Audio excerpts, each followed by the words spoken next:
Chocolate के गोलगप्पे वाला भूत। मध्य प्रदेश से कुछ दूर एक छोटा सा खूबसूरत पालमपुर गांव था।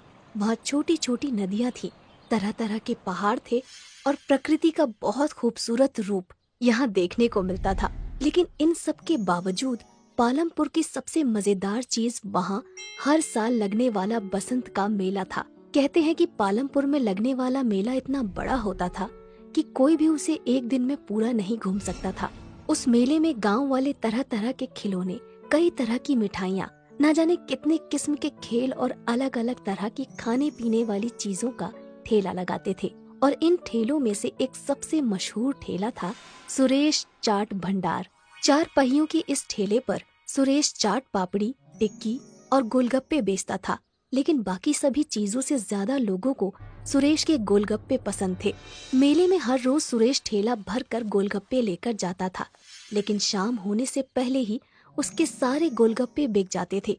काफी बड़े बड़े लोग सुरेश को हराने की कोशिश कर चुके थे, लेकिन कोई भी उसे हरा ना सका, क्योंकि उसके गोलगप्पों की बात ही अलग थी।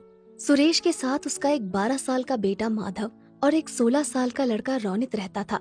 रोनित सुरेश का बेटा नहीं था, पर पिछले साल एक दुर्घटना में अपनी बीवी को खो देने के बाद सुरेश ने अपना हाथ बटाने के लिए रोनित को साथ रख लिया था। रोनित अनाथ था। मेले में सिर्फ एक दिन बाकी रह गया था। सुरेश और रोनित दोनों तैयारियों में लगे हुए थे। सुरेश जल्दी जल्दी गोलगप्पे तल रहा था। तभी उसकी नजर माधव पर जाती है, जो बने हुए गोलगप्पों के साथ कुछ कर रहा होता है। माधव बड़ा ही चंचल होता है।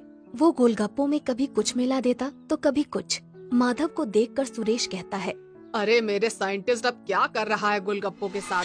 1 मिनट पापा। माधव ने गोलगप्पों में थोड़ी सी हल्दी, मिर्च और धनिया डाली, फिर उस पर दही डालकर कहने लगा, ये लो, ये बन गए चटपटे दही वाले गोलगप्पे। जब तू गोलगप्पे बेचेगा ना, तब ये सब नुस्खे अपनाना।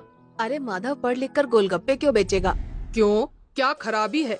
काम इंसान को छोटा बड़ा नहीं बनाता, बल्कि इंसान काम को छोटा बड़ा बनाता है। अच्छा, मतलब ये गोलगप्पों में मिर्च धनिया भरकर बड़ा इंसान बन जाएगा? क्या पता बन जाए। तुम्हें पता है, माधव जिस उम्र में है, उस उम्र में एक इंसान का दिमाग सबसे ज्यादा तेज होता है। वो ये सब बातें कर ही रहे होते हैं कि तभी माधव चिल्लाता है, ये देखिए पिताजी, मिट्टी के गोलगप्पे। ये देखकर रोनित हंसने लगता है और कहता है,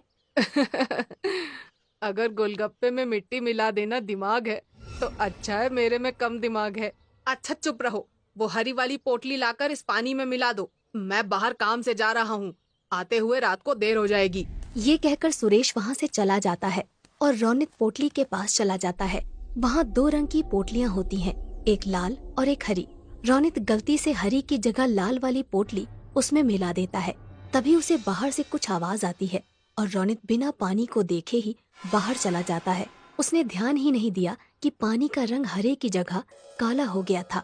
रात को जब सुरेश घर वापस आता है तो देखता है कि माधव अपने बिस्तर पर सो रहा